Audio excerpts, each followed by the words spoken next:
avrebbero eseguito centinaia di vaccinazioni false per permettere ai pazienti di ottenere il Green Pass. Tra le molte persone che si rivolgevano a loro, arrivando persino da fuori regione, ci sarebbero anche professionisti del settore sanitario, medici, infermieri, farmacisti.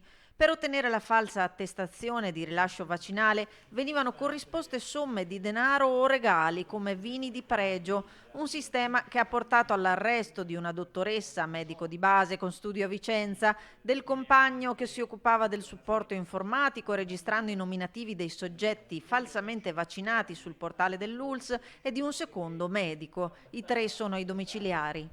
Il dato rilevante è che una cerchia ampia, che dobbiamo ancora numericamente identificare, si è rivolta ad un medico di base che si prestava a rilasciare false attestazioni di certificazione. È un fenomeno che richiede una riflessione, ho detto in precedenza anche a mio avviso sociologica.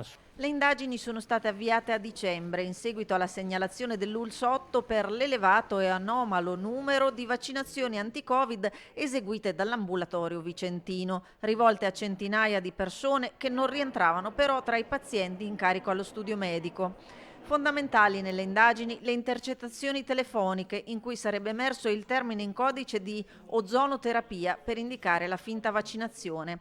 Un meccanismo che sarebbe stato spiegato al secondo medico coinvolto nell'indagine, supplente con studio in provincia. La dottoressa avrebbe impartito al collega le disposizioni tecniche per simulare la somministrazione del vaccino, con la disponibilità di quest'ultimo a fare proprio il disegno fraudolento.